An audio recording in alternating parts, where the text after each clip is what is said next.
Okay, so you've probably heard about APIs and everybody talks about you need to learn what APIs are and how they work. Have you heard about MCP? Because MCP at this point is a new kid on the block. And if you're like many developers, you probably have a manager or a director or somebody above you asking you every day, how could we implement AI more? And some people are like, I don't even know what an MCP is and it's hard to describe, so can you help me out? So in today's video, we're going to break down MCP versus API, what you need to know so you can sound good in your next meeting. Let's talk about the old world, which are APIs. APIs stand for Application Programming Interface, which is just a fancy way of saying it's kind of like the messenger. So let's think of a real life scenario.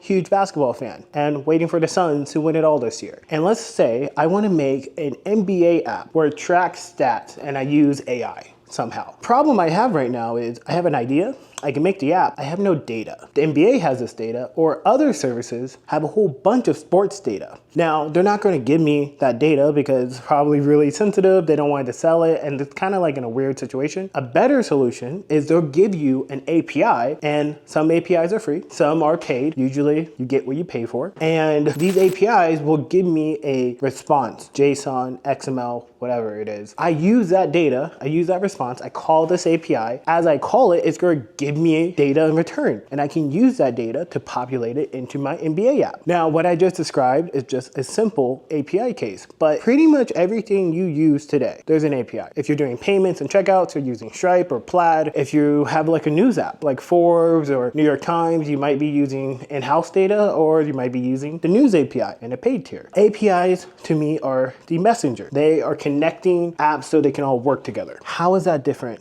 than MCP though, you might ask? So I'll be honest with you, the title MCP, I kind of hate it because it stands for Model Context Protocol. What the heck does that even mean? That was honestly how I felt when it first came out. So I just say MCP. No one says Model Context Protocol out loud unless you're like working for OpenAI or something like that. Okay, so if APIs are a way for like apps to connect with each other, MCP is a way for apps to connect with each other, but also be AI aware. So let me give you a real life example I tried. So if you guys don't know, I'm trying to build this app right here, Echo Cart, which is like your AI shopping assistant. Please follow if you're interested. I had designs made in Figma. Figma is a UX platform where you build all your cool designs. If you haven't heard of it, please go check it out. The problem a lot of developers have is a designer will make it look super cool and sexy, but I still as a developer have to like look at the designs and try to mimic that in code. And that's sometimes a bit harder to do. But today we live in AI age. So I'm not coding, I vibe code. I'm asking Claude Code, I'm using Cursor, whatever your AI workflow is, you're using these AI tools. And the ideal situation in this case is I want to connect Claude Code to Figma. I want to tell Claude Code, go look at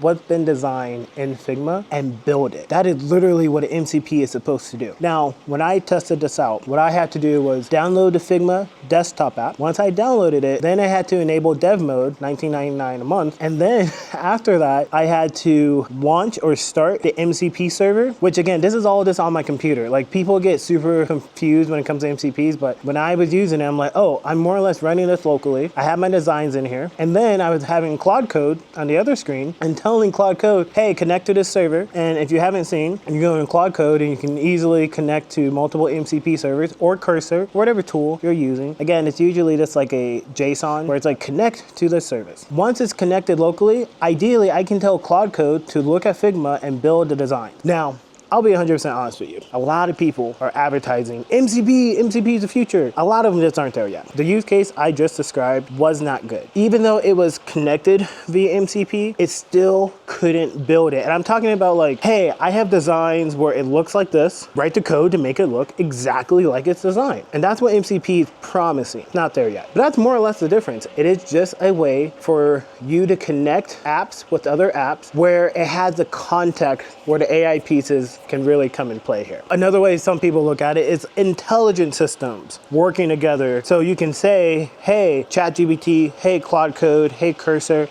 go do the thing I want you to do, but I already did it over here. So like, go look at that. What people end up doing is they're just post, or I'm sure you've done this on ChatGPT. People will just upload PDFs, images. Hey, I need you to make it look like this. And it will try its best, but still doesn't get it right. MCP is supposed to be the bridge and gap for that. It's just not quite there yet, in my opinion. But there you have it, MCP APIs. You're using API to more or less connect your app to get data. You're using MCP to connect your app so you can tell AI, hey, I already have data. Look at that first, then do all the cool stuff I don't want to do. And there you have it. If you like this breakdown, make sure to follow for more. Check out the free newsletter, Build Better. And if you like this content, hit that subscribe button. Later.